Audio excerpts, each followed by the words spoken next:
All right, let's jump to the back side of our notes now, and we're going to talk about defining angle measure. So the term is measure of an angle, and to define that, I'm going to tell you to use common sense. Use common sense. What do I mean by that? Well, I mean, when you're looking at the measure and you're looking at different rays, you're just counting. So similar to what we did on a ruler, counting the distance between 2 points on a ruler, we can do the same thing here with a protractor. We're just looking at where the rays exist on the protractor, and we're counting the difference. Another way you can think of it is you're doing the absolute value of A minus B, or you could do the absolute value of B minus A. Again, A and B are just the numbers that the rays are touching on the protractor. So you're just looking for the absolute value of the difference. If we use this diagram beneath here, we have a protractor set on top of all of these angles. And when I look at this, I think it's confusing because there are 2 angle measures represented in each place. I like to just pick either the top or the bottom. So I'm going to use the top angle measure here. So I would use 0 degrees. I'm going to cross off the 180 degrees. And then here I'm going to use the 30 degrees, and I'm going to cross off the 150 degrees. This is up to you, but I think that it's easier to look at when we only have one of the angle measures there. So I'm using all of the top angle measures, or I'm looking at my protractor counting, going around the protractor from left to right, like 0 degrees to 30 degrees to 60 degrees to 90 degrees, etc. Next, let's try to label some of these smaller increments in here. So if this is 0 degrees and then here is 30 degrees, how much is each of these increments going up by? It's going up by 10. So it would go from 0 to 10 to 20 to 30 to 40 to 50 to 60. So take a moment, and I would recommend that you label each of those smaller increments. So here I've got 10, 20, 30, 40, 50, 60, 70, 80, 90. Then we've got 100, 110, 120, 130, 140, 150, 160, 170, and good. We end at 180 because again, 180 degrees is a straight line. So counting at 0 to 180 degrees. All right, now that we have this nice and labeled, let's look at what the first question is asking for. It's asking for the measure of angle DOB. And I recommend sometimes using a highlighter for this, or just trace over that angle with your pencil. So DOB is really talking about angle O. In fact, all of these are talking about angle O.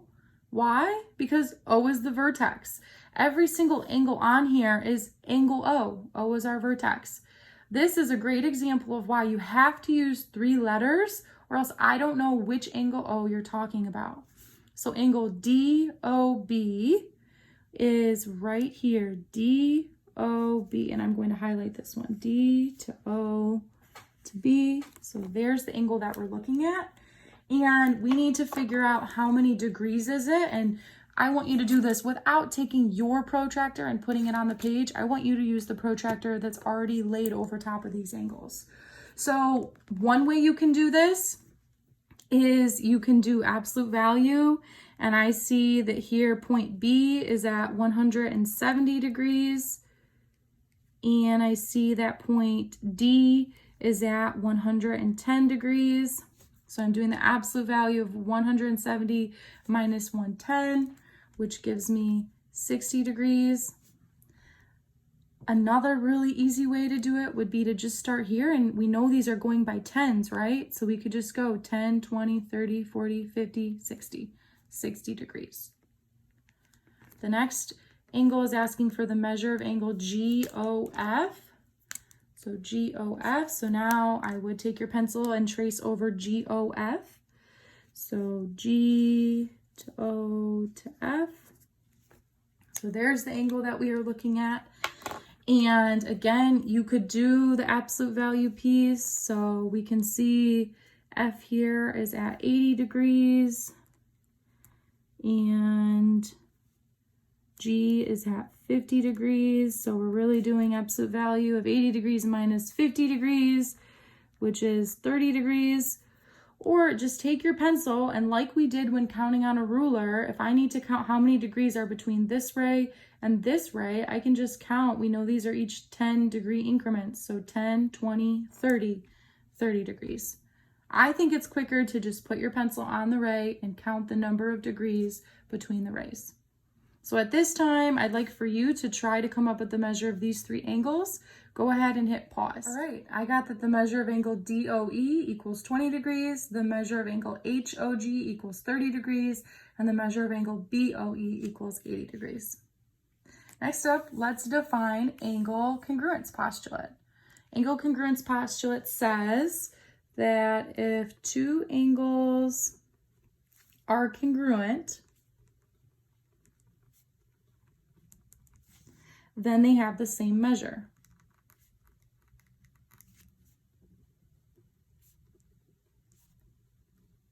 Two angles are congruent, then they have the same measure.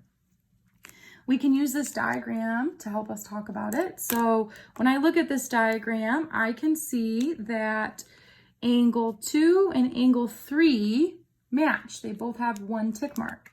So in other words, we could say angle 2 is congruent to angle 3. And then I also see I have two more congruent angles. I see that angle 1 and angle 4, those each have two tick marks. So I could also say angle 1 is congruent to angle 4. And what this means, because angle congruence postulate tells us that if these have congruent tick marks, so angle 1 and 4 are congruent, that means they have the same angle measure. So if angle 4 is 70 degrees, then angle 1 also has to be 70 degrees. Right here, a notation piece. If the measure of angle ABC is equal to the measure of angle DEF, so again, say ABC is 70 degrees and DEF is 70 degrees, then that would mean we could put congruent tick marks on them. We could say angle ABC is congruent to angle DEF. It works the other way too, where in this figure, if we see that two angles are congruent, then they have to have the same measure. So we could also say, then the measure of angle ABC is equal to the measure of angle DEF.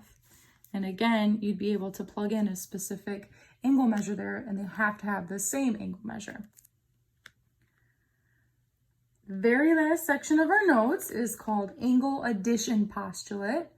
And what angle addition postulate tells us is the same thing that segment addition postulate tells us. So if you think back to segment addition postulate, it told us part plus part equals whole.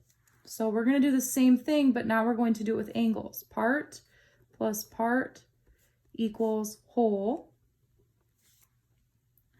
And let's use this figure to talk about it. So this diagram actually has three angle ends. And again, it's because N is our vertex. There are three angle ends. So one of the angle ends is this region right here, this angle N, which we would call it MNQ. So we could say that the measure of angle MNQ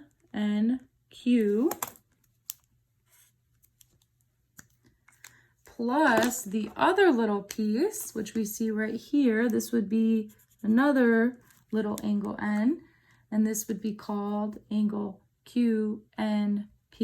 So we could say plus the measure of angle QNP. These two parts add up to the whole, and I like to write the whole by putting a big arc around the whole angle. So the whole big angle would be angle MNP. So I could say these two parts add up to the whole, which is the measure of angle MNP. Part plus part equals whole. Let's look at it with some numbers, and I think it will make some more sense. So example E tells us that if the measure of angle FOG, and I'm going to, as I read it, label it on my figure. So the measure of angle FOG right here is 25 degrees. I'm going to label that here as 25 degrees. I also read that the measure of angle GOH is 30 degrees. So GOH would be this one, is 30 degrees. It's asking me, what is the measure of FOH? And FOH is the whole angle. Well, if I have the two parts, I can add them together. So I could simply say that the measure of angle FOH, my big angle, is equal to the two parts added together. So 25 plus 30. 25 plus 30 gives us 55. So we can say the measure of angle FOH equals 55 degrees. Let's also do example F. So in example F, I begin reading and it tells me the measure of angle DOE equals 28 degrees. So DOE is this little sliver, and that is 28 degrees.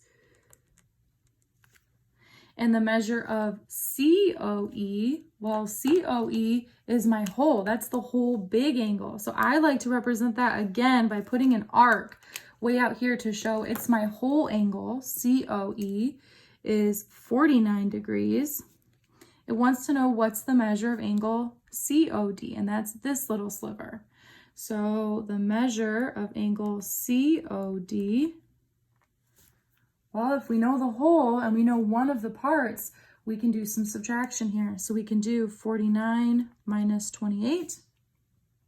Or we can also say right here for our final answer, measure of angle COD equals 21 degrees. All right, I'd like for you to try examples G and H. Go ahead and pause the video. In G, I was given two different parts, so I added the two parts together to get my whole. The measure of angle BOD equals 53 degrees. And in H, I was given a part and I was given the whole. So in order to find this other little part, I had to do subtraction. I had to do 56 minus 29.